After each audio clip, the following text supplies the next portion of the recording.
Moi, je pense que c'est quelque chose de bénéfique pour les jeunes, donc, comme moi, comme Matteo, etc. Parce que ça nous permet du coup de rouler un peu plus devant et de pouvoir prendre un peu plus de plaisir.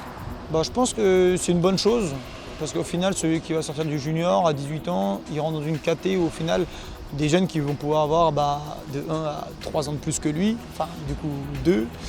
Et du coup, ça veut dire qu'il n'y a qu'une phase de 3 à 4 ans par rapport aux différentes personnes, alors qu'en élite, il peut y avoir une personne qui a quasiment 10 ans de plus que lui.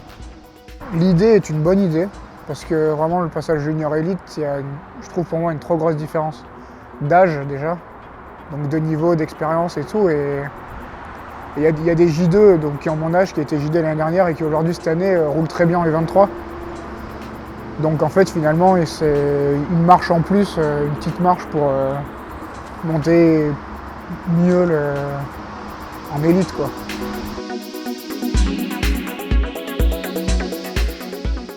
Je pense qu'il faut quand même continuer comme on a fait nous à rouler en Coupe d'Europe et Coupe de France en élite pour justement garder ce truc de paquet et continuer à savoir doubler, quoi.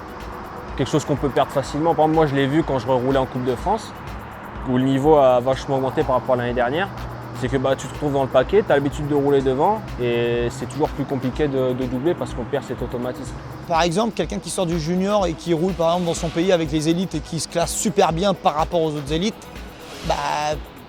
il n'a peut-être pas envie d'aller en U23, il veut se confronter directement avec les grands, avec les élites.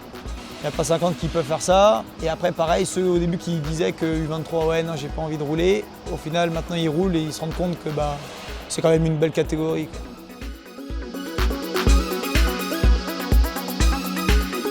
Je pense que ça va plutôt combler en termes psychologiques parce que du coup on va se retrouver plus devant et ça va nous donner un peu plus de motivation, je pense, que de se retrouver derrière toujours en Coupe du Monde, etc. en élite. Et je pense que physiquement, que tu roules en élite ou U23, ça va rien changer parce que je pense que tu t'entraînes à peu près pareil. Tu vas devoir combler des choses que tu aurais eu en U23 et en élite, quoi. Donc je pense que physiquement ça ne changerait rien. C'est plus dans la tête que ça change pour moi.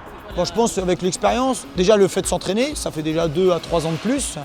Et par rapport au fait, aux différents niveaux par rapport aux autres, et que le niveau il évolue à chaque fois d'année en année, et que quand ils arrivent en élite, ils sont en catégorie élite, parce qu'au final, après avec les différents pays, en France, par exemple, il n'y avait pas la catégorie 23 et tout ça, donc tout ça c'est nouveau. Et du coup, je pense que cette catégorie, au bout de, je pense, 2 ans, 3 ans, et à la fin de l'U23, ils seront vraiment à l'aise pour être en élite.